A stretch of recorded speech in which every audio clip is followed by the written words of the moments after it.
canal de YouTube Doana Pescuit. După cum am văzut în comentarii, mulți dintre voi ați scris să fac o partidă cu fratele meu, cu Ionuț. Iată că s-a nimerit să avem liber amândoi, să fim liberi și am zis să profităm de ocazie să facem o partidă pe Dunăre. Vom face o partidă de o noapte, o partidă la fită.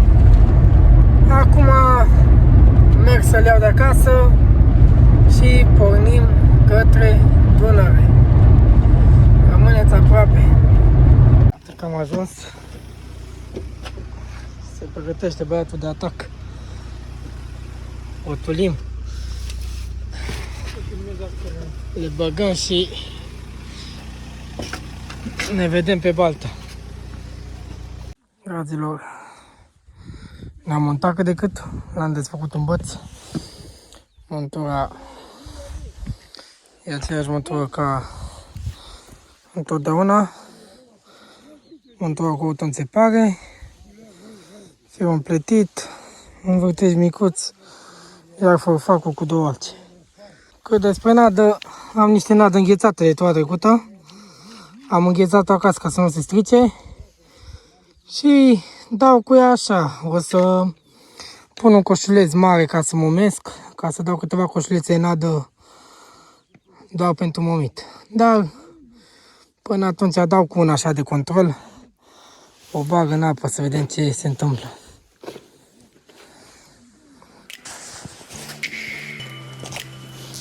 Am aici un coșuleț mai mare, doar coșulețul foarte, un gramaj la plumb foarte mic, 25 de grame, cu care o să nădesc un fosflixul, o să dau coșulețul pe care îl folosesc jos și o să-l pun pe acesta. Doar o să nădesc.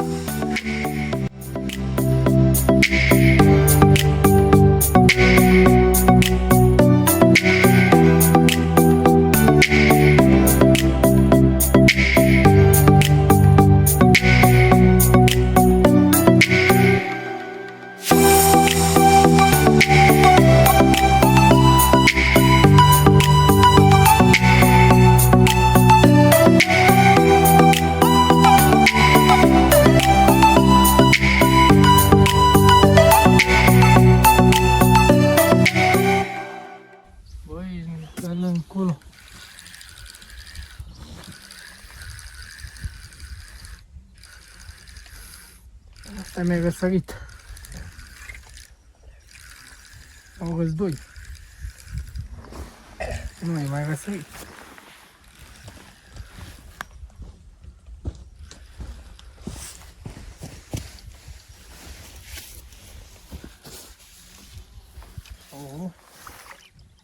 Asta mi-a frumușel. Da, linie că ți-l aduc pe aceea.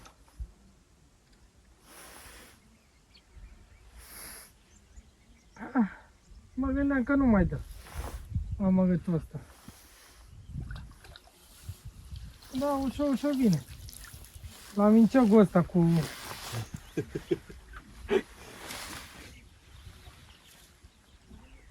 pic. Da. Merită tigaia. Așa-i? Tigaia mică e plină. Tigaia mică e plină, cică. O să fac și eu ceva nadă. Am pus niște cril aici.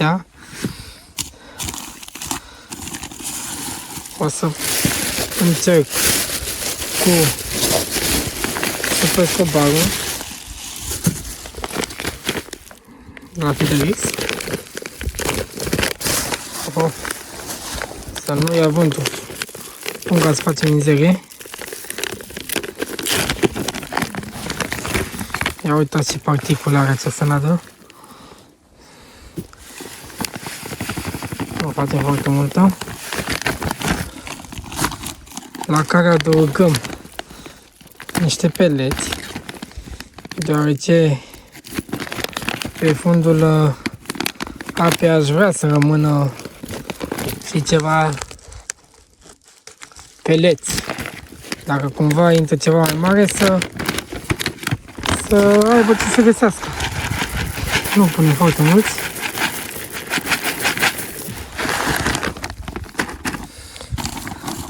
Nu trebuie să lipsească crilul. Deci crilul nu are voie să lipsească.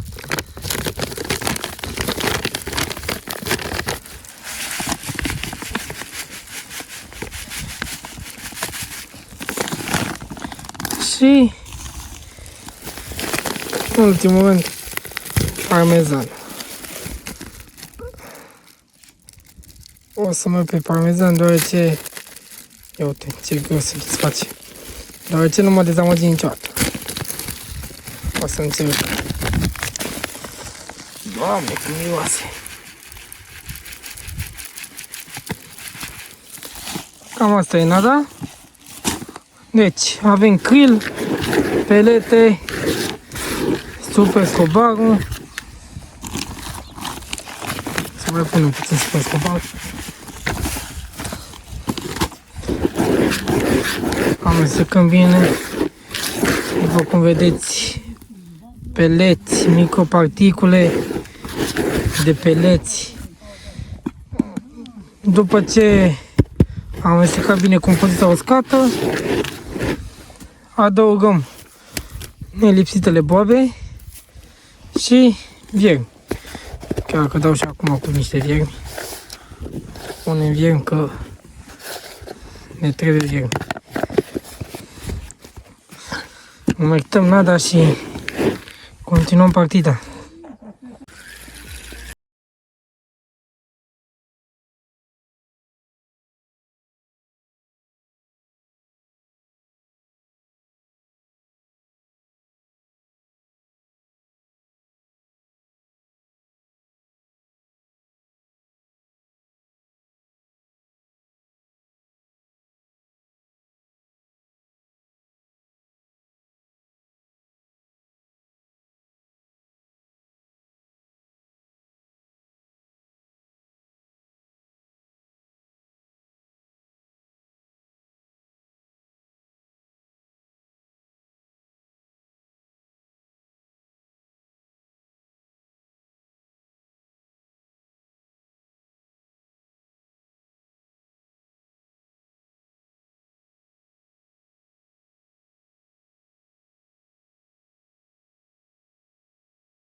Hai că ești în ea.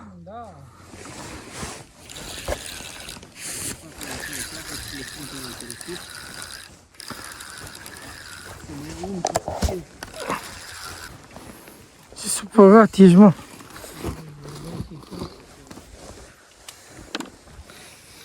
Ia ce frumos e. Hai să vedem unul mai răsărit. Păi nu e mai răsărit așa. E un pic mai răsărit, dar nu ține știe ce.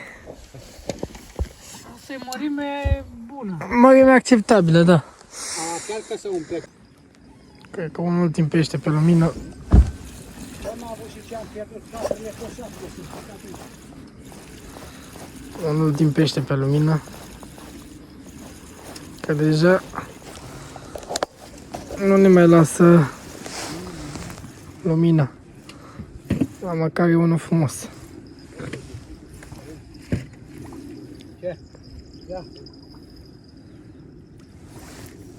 Asta e vrea să intre pe partea altă în juvelnic. Bun, da, l-am văzut și eu un pește. Ia uite, bă, băiatule, mă. Să băgați în scaun, vezi, acolo a făcut o. Acolo pune pietroiul, a? Cred că unul timp pește pe timp de lumină.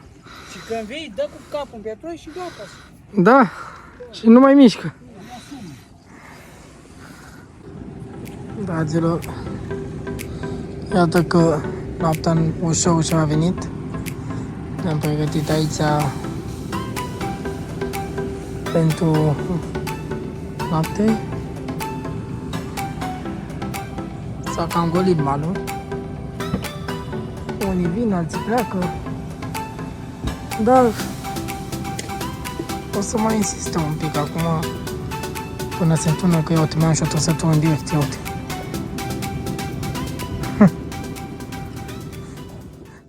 Pentru cei care ați întrebat cum se folosesc starleții și ce starleți folosesc, acum o să vedeți. Starleț cu baterie, se prinde bateria, se înfiletează și se prinde pe vârful lansetei.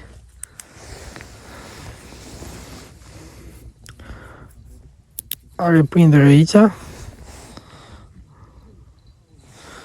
și îl puneți pe lansetă, unde vreți dumneavoastră, unde credeți dumneavoastră că puteți vedea lanseta. Cam atât. Ia uitați ce frumos stă. Apropo, starleții sunt luați din China. Deci sunt luate de departe.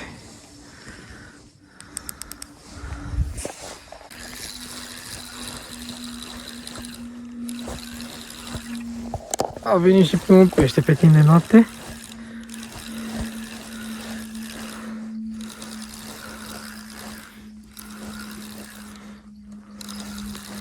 Cred că e un pește, nu e mare, dar este.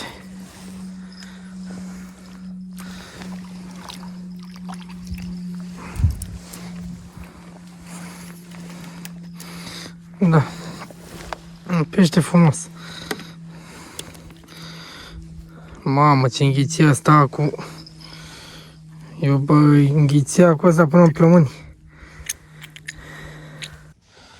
Dragilor, dacă tot stăm pe trăsătură și nu avem așa trăsături cum ar trebui să avem pe feeder, am zis să pun un momitor cu talpă. Am pus niște momeală mai umedă așa, ca să stea mai bine și încerc așa. Poate merge mai bine pe momitor.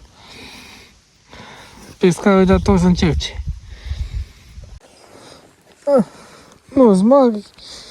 Nu-s mari, dar nici mici. Pe gâmă? Un ciot de râmă și un vierme în cap. Am înțeles. Hai, să mai luăm și noi câte unul. Că la încă mare pauză.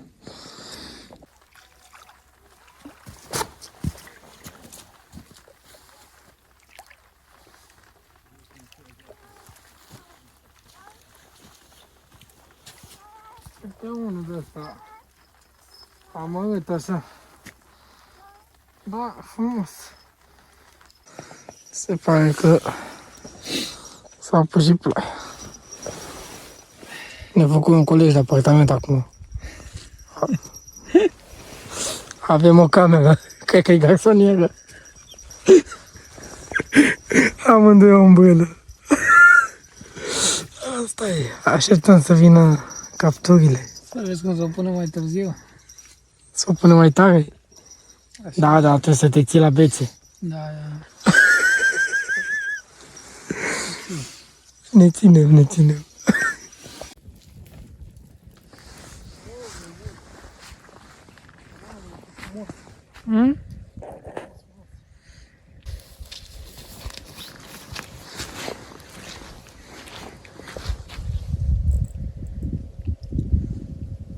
Ia uite ce-mi trage și mie.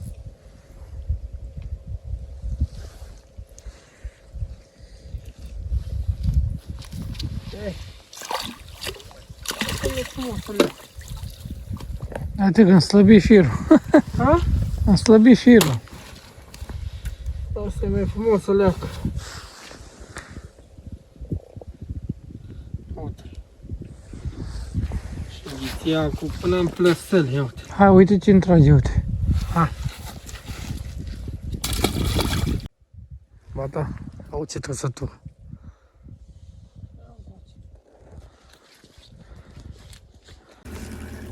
Bine, că nu ai aici. Ha? Îl luai.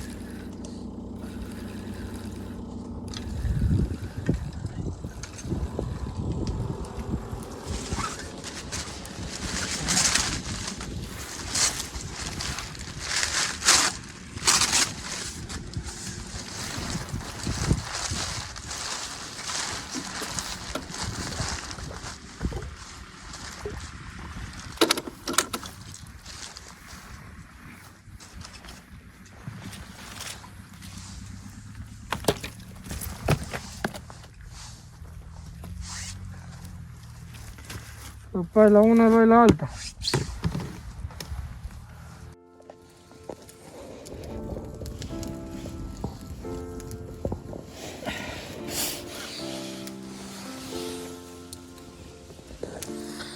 Da.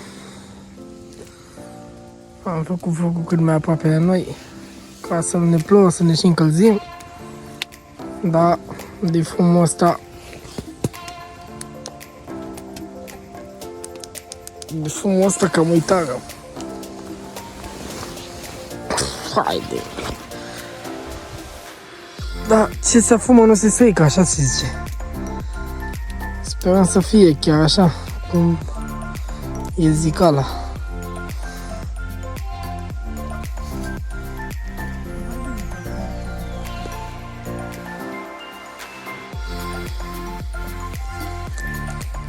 Rar, dar mari. Frumușei. Păi, mă. Așa-i? Nu băgați, mă. Tot pe germe. Au, ce frumos e asta. Și scăpă din ac. Frumos. Uitați ce a venit aici. Incredibil.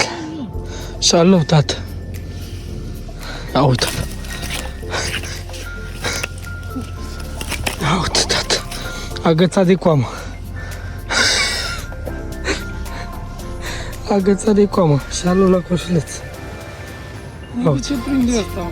Caraz de coamă, șalou de coamă. Nu mă, că are cum cură, bă. Da. Alții prind, alții dorm. Frumos. De ce nu strigai la mine? Strigai, dar dacă dormeai? Nu, n-auzi. N-auzi, tată, dacă dormi. Foarte frumos. E care în jur de 2 kg, 1 kg jumate, 2. A? Da. Ce, n-are 2 kg? Da. Frumos, frumos foc. Așa.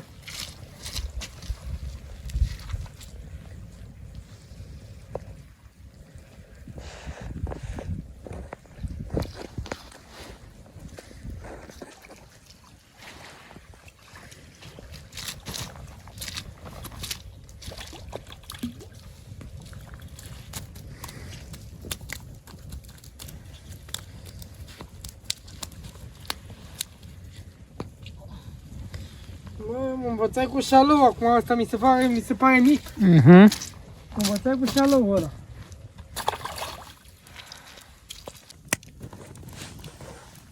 Să vin ceva călduț.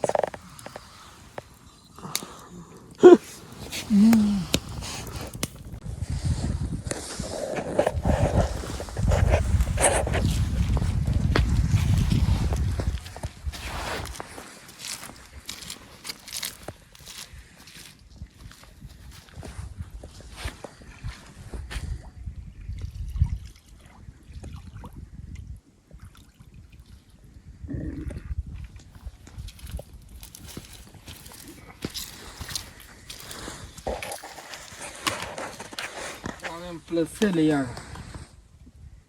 Ah, ba nu.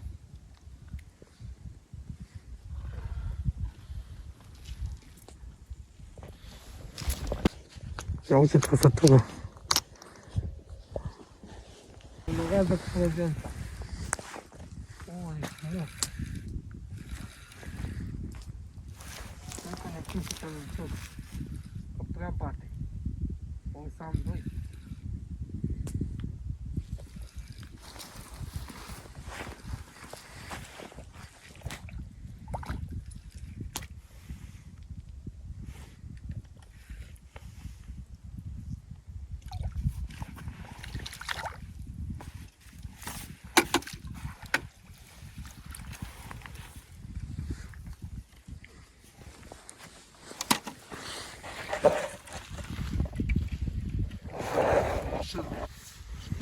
Unul mic. Mă dar frumușel. Cred că pe doi, că văd că și acolo altul e gol.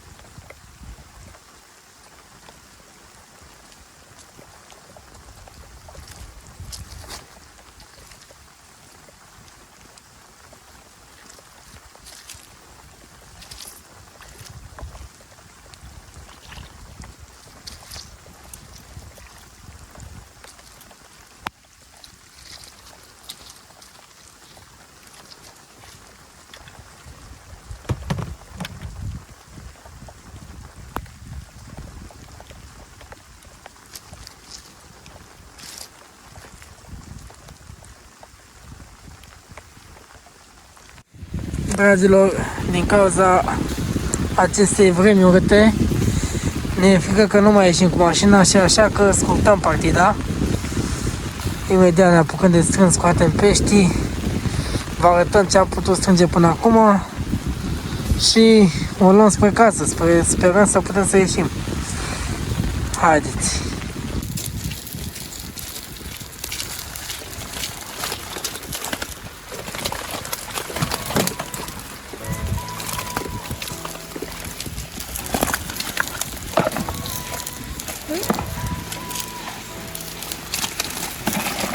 Hai că luați șalăul ăla de...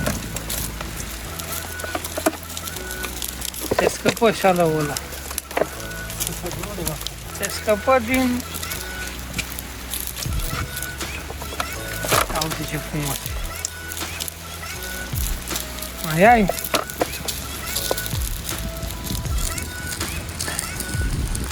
Gata, hai.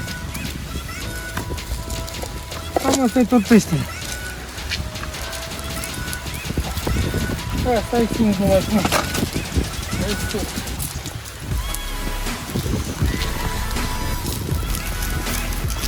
Și mă lași. Hai că ai ajuns. Cam asta e rezultatul final. Am luat fiecare și morânaș și el a luat carața, am luat și eu. Ce-i în plus? Șalăul ăsta norocos. Asta e. Cu fir de 0,16 și ace arc de, nu știu cât o fi, 14, arc mic oricum. Ăsta e peștele. Cam atât. Păcate, cam asta a fost partida noastră. Vă doresc la toți sănătate, numai bine și dacă vă plac videourile mele și mai vreți să filmez cât de multe, vă aștept să vă abonați și dacă aveți nelămuriri sau întrebări, puteți să scrieți în comentarii. Până data viitoare, fie întinse!